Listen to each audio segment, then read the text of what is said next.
आज मैं अपना रूटीन बताती हूँ। तो आज सुबह में सबसे पहले मैं गर्म पानी पी, तब तक चाय हो रही थी, मेरी भाभी चाय बना रही थी। फिर मैं न्यूज़पेपर पढ़ने लगी और न्यूज़पेपर पढ़ने के बाद फिर नंदू पानी मेरे लिए गर्म पानी लेकर आई और फिर मैंने गर्म पानी पिया। उसके बाद फिर नंदू मुझे चाय दी और चाय पीने के बाद फिर नंदू भी खुद भी ये पानी पी, क्योंकि उसे भी गर्म पानी पीना अच्छा लगता है, मुझे चाय पीना अच्छा लगता है, तो नंदू भी पानी पी। फिर उसके बाद हम लोग को सर्दी हो गई थी तो नंदू हल्दी वाला दूध बनाने लगी।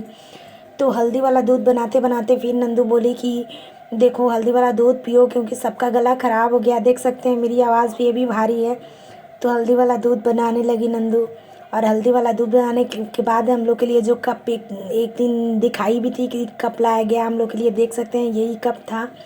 तो हम लोगों ने तीनों ने दूध पिया, मैं, नंदू और फिर मुझे नंदू दूध दे रही थी, फिर मोनू को भी दी। मोनू भी उस वक्त पढ़ाई कर रहा था तो मोनू को भी हल्दी वाला दूध दी।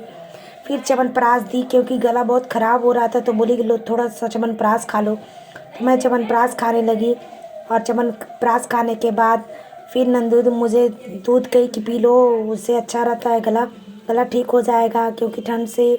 और गया में ऐसे भी ठंड आते के साथ बहुत ठंड होने लगती है यहाँ, क्योंकि पहाड़ी इलाका है ना, इसलिए यहाँ ठंड थोड़ा ज़्यादा ही लगती है। तो हम लोग फिर मोनू पढ़ रहा था और पढ़ रहा था वो, क्योंकि मॉर्निंग का वक्त था तो वो पढ़ाई पे अपना ध्यान लगाए हुए था, क्योंकि उसे मैट्रिक का एग्ज़ाम देना है तो पढ़ाई पे ज़्यादा ही फोकस कर रहा है आजकल, तो वो पढ़ता ही रहता है। फिर मुझे हल्दी वाला दूध नंदू बोले कि पियो, जल्दी से पी लो, और फिर मोनू को भी दी और मोनू भी पीने लगा। और फिर पीते पीते फिर मोनू बोला कि जल्दी से पी लो, क्योंकि गर्म दूध ही अच्छा रहता है। मोनू भी पिया और फिर उसे भी अच्छा लगता है, हल्दी वाला दूध अक्सर मोनू बनाता रहता है, तो मोनू बोला कि पी लो, स्वास्थ्य के लिए भी अच्छा रहता है, हल्दी वाला दूध हमें पीना चाहिए। तो हम लोग सब लोग मिलकर बैठकर पीने लगे।